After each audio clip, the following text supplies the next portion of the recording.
Hello दोस्तों, नमस्ते। पहला आप लोग ठीक होंगे, मैं भी ठीक हूँ। देखो दोस्तों, आज की वीडियो मेरी बन रही है मानव सिद्ध मंदिर से। हम गए मंदिर के दर्शन करने के लिए। देखो यहाँ बाहर खेल खिलौने बच्चों के लगे हैं और भीड़ अंदर लग रहा है। जिस हिसाब से यहाँ जूते चप्पल दिख रहे हैं उस हिसाब से अंदर कितनी भीड़ होगी वो हम समझ पा रहे हैं। देखो, और इतना शोर शराबा हो रखा है इधर, बहुत ही ज़्यादा। मैं आप लोगों को तो अंदर बोल पाऊँगी या नहीं बोल पाऊँगी बता नहीं सकती हूँ। इस भीड़ में मेरी आवाज़ सुनाई देगी नहीं सुनाई देगी ये तो समझ में नहीं आएगा मुझे कि मैं क्या करूँ इधर करके। मेरे पास ना तो माइक है, मैं तो ऐसे ही उनसे वीडियो बना रही हूँ। मेरी आवाज़ नहीं आ पाएगी, इतना शोर हो रखा है अंदर। आप लोग ये वीडियो को पूरा देखना। इसमें मैं सारा मंदिर में क्या क्या हुआ, कैसा हुआ, सारा चीज़ दिखाऊंगी।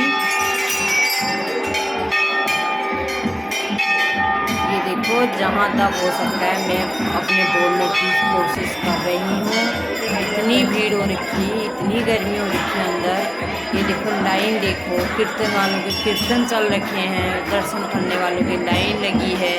बहुत ही भीड़ हो रखी है, पर मैं बोल रही हूँ तो सारे लोग मेरा मुंह देख रहे हैं। इससे बोला तो मैं क्या कर सकती हूँ। इधर आप लोगों को भगवान के दर्शन करा सकती हूँ। यहाँ पे जितना भी है, क्या क्या यहाँ हो रहा है, ये आप लोग इस वीडियो के द्वारा देख सकते हो। सारे वीडियो में आप लोगों को इसमें दिखाऊंगी जितना भी हो पाएगा। इधर आप लोग जितने भी इस वीडियो को देखो, सारे लोग इस वीडियो में बने रहिए, आगे को वीडियो देखते रहिए, पूरा वीडियो देखिए।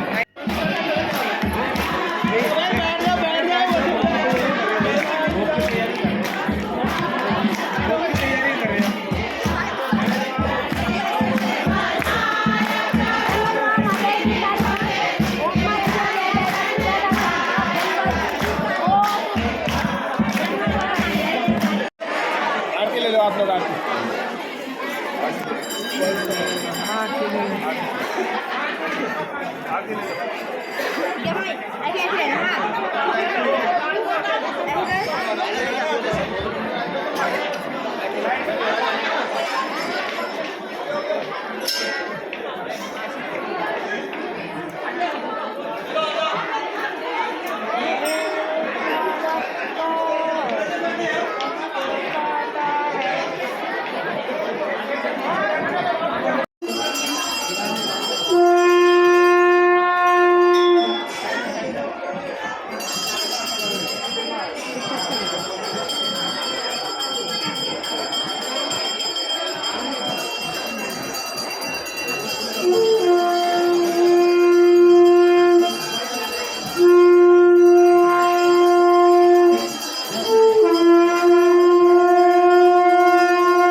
चल बोल बोल बोल चुपचाप बोल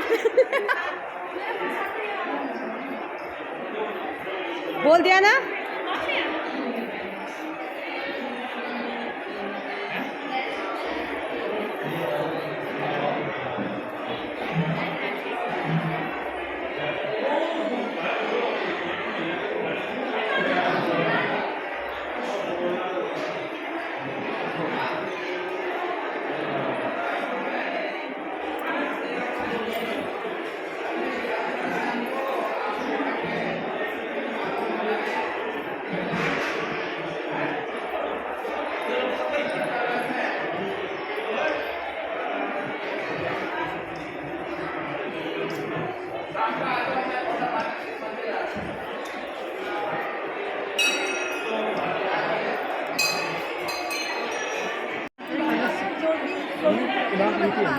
ज्योति का आकार है, इसलिए हम मंदिर में क्या जाते हैं, दिया जलाते हैं।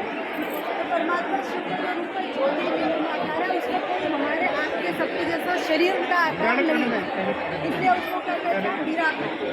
उसको अकाल मूर्त क्यों है, कोई काल नहीं खाता, हम सबको काल खाता है, हम सबको शरीर छोड़ना पड़ता है, जन्म भी लेना है मृत्यु भी। तो परमात्मा जो है, भगवान जो है, वो ना जन्म लेते हैं ना मृत्यु। तो ये सब परमात्मा से ज्योति स्वरूप है, निराकार है, अकाल मूर्त है, प्रेम के सागर है। जो सब हम आत्माओं को चाहिए, प्रेम चाहिए, सुख चाहिए, शांति चाहिए, ये सब हमको चाहिए। तो ये इन सब चीज़ों का सागर है हमारा पिता परमात्मा शिव ज्योतिर्लिंग। मनुष्य सृष्टि का वृक्ष का जो है बीज है, जैसे होती है ना आत्मा, ये आत्मा है, लेकिन वो परम, हम सब परम नहीं, वो परम है। हम सबके अंदर आत्मा है, लेकिन वो हमारे आत्मा का जो पिता है वो परम आत्मा, वो शिव। ये ऐसा परमात्मा शिव के जो है ये गुण है और कर्तव्य है, जो विस्तार में है, जिसको विस्तार में समझाया जाएगा। आगे आप इसमें समझेंगे, हम अपने बारे में समझेंगे कि हम कौन हैं। आज भगवान का आपका यथार्थ परिचय मिला। अभी तो हम देवी देवताओं की पूजा कर रहे हैं, भगवान कौन है और उससे हमारा संबंध क्या है। ये हड्डी मांस का एक पुतला है, हम सब यही है ना। जब इसमें ये आत्मा जाती है तो जीव आत्मा कहलाती है। आत्मा की तीन शक्तियाँ हैं, मन, बुद्धि और संस्कार। मन जो सोच रहा है उसमें हम विचार करते हैं, वही हमारा संस्कार बनता है। आत्मा रहती का है, क्या रहती है बच्चों?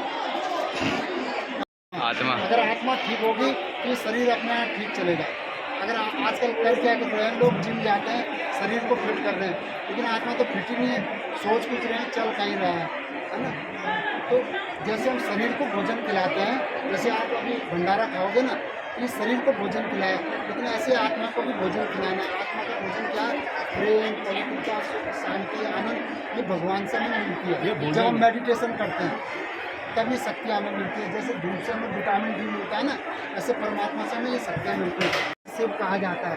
ब्रह्मा द्वारा स्थापना नई सृष्टि की, विष्णु द्वारा पालना भी यही होगी, जब स्वर्ग और नरक, और शंकर द्वारा भी विनाश भी यही होगी। ठीक है, आ जाओ। परमात्मा परम धाम निवासी है। अभी आ जाओ, सुनो बच्चों, कहाँ रहती है? ये सब हमारा घर है, यहाँ हम टेम्परेरी बेसिस पे पाठ बजाने आए हैं। नाटक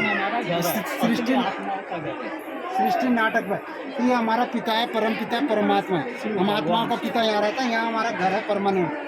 तो ये सूक्ष्म लोग निवासी यहाँ ब्रह्मा विष्णु महेश रहते हैं, और ये स्थूल साकार मनुष्य लोग हैं जहाँ पर हम मनुष्य आत्मा रहते हैं। तो इसमें लिखा है, हे वत्सों मैं इस जगत में व्यापक नहीं हूँ, तुम मुझे यहाँ ढूंढ रहे हो।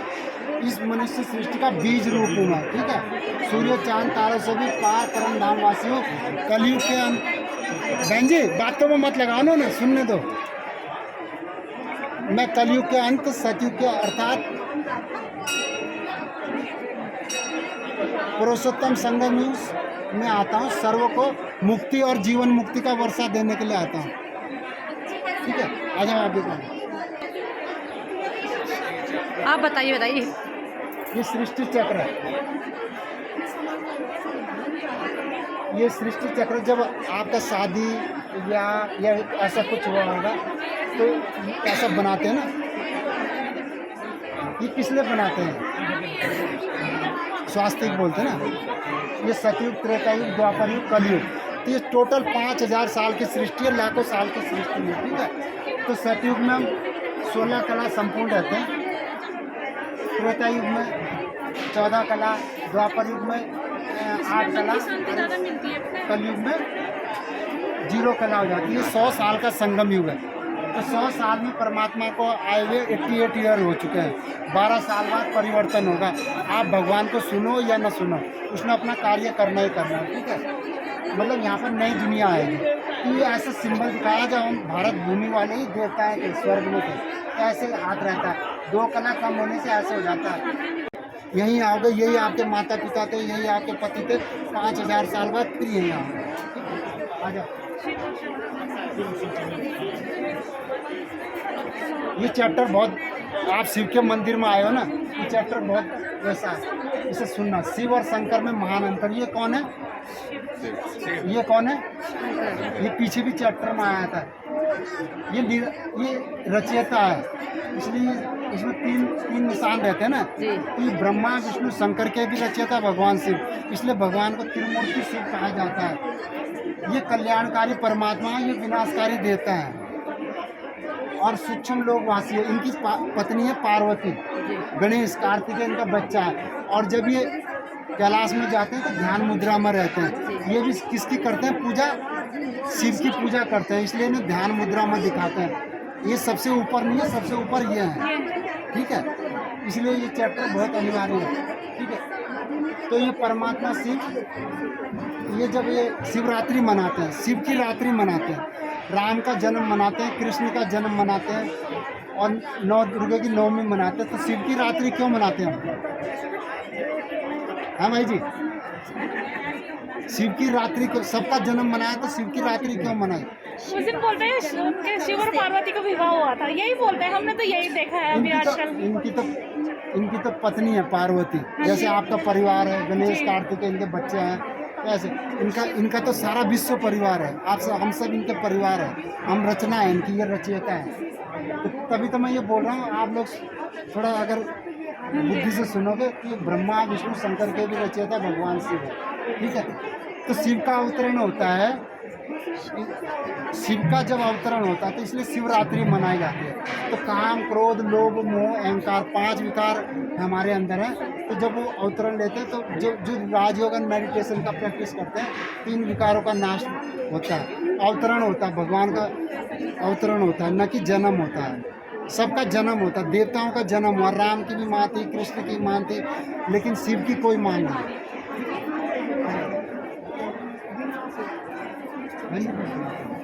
आगे आ जाओ, फटाफट आ जाओ।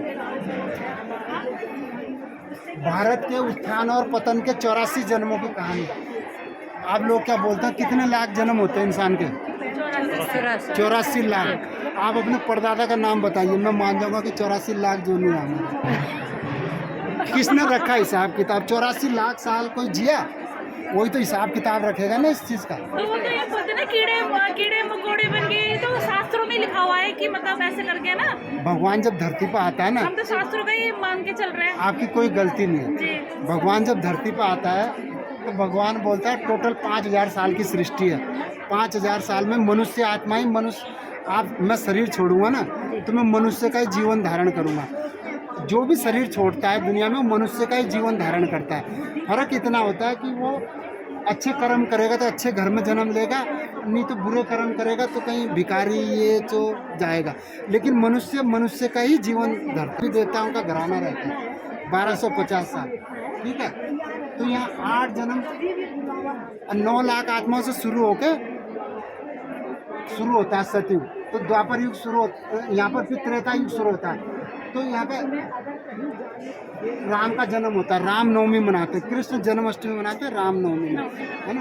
तो यहाँ पे हमारे 12 जन्म होते हैं। 1250 साल में देखो क्या 8 जन्म, 150 साल उम्र रहती है। कितने यहाँ पर 12 जन्म में 14 जन्म हो गए, मतलब 125 साल। आत्मा की बैटरी घट गई तो यहाँ पर 12 जन्म हो गए, ठीक है। तो जैसे द्वापर युग शुरू होता है तो यहाँ पर हम एक शिव की पूजा करते हैं। देवी देवताओं किसी की पूजा नहीं करते क्योंकि सर्वगुण संपन्न 16 कला संपूर्ण।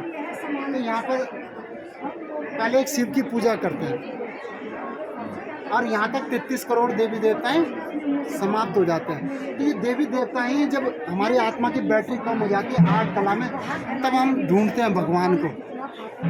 जैसे मोबाइल की बैटरी सुबह चार्ज करते हो ना, जी फिर दिन में करते हो, जो ज़्यादा चलाता है फिर दिन में, फिर शाम को। इसी तरह से जब आत्मा की बैटरी कम हो जाती है तो हम शिव की पूजा करते हैं, फिर कृष्ण की पूजा करते हैं, फिर लक्ष्मी नारायण की पूजा करना शुरू कर दी। हम डर हो गया ना मन में, एक को छोड़ेंगे, फिर राम सीता की पूजा करते हैं। तो द्वापर युग शुरू हो जाता है। यहाँ हमारे 21 जन्म होते हैं। 21 जन्म 1250 साल में, यहाँ 2500 साल में कितने जन्म थे हमारे? 20 जन्म, और यहाँ अकेले 21 जन्म। तो यहाँ से अकाले मृत्यु शुरू हो जाती है द्वापर युग से, ठीक है। यहाँ पे तो कलयुग में रावण राज्य शुरू हो जाए। रावण मतलब 5 विकार स्त्री के, 5 विकार पुरुष का, 10 सिर वाला रावण। एक रावण को राम ने मारा ना रावण। एक रावण हमारे अंदर है। रावण मतलब 5 विकार, काम, क्रोध, लोभ, मोह, अहंकार। करते हो गुस्सा करते हो? सभी को आता है वो तो सभी गुस्सा को आता ही है। तो हमारे अंदर भी रावण है। रावण कभी मरता नहीं था, है ना। अगर हमने क्रोध छोड़ा तो लोभ में आ गए, लोभ छोड़ा तो मोह में आ गए।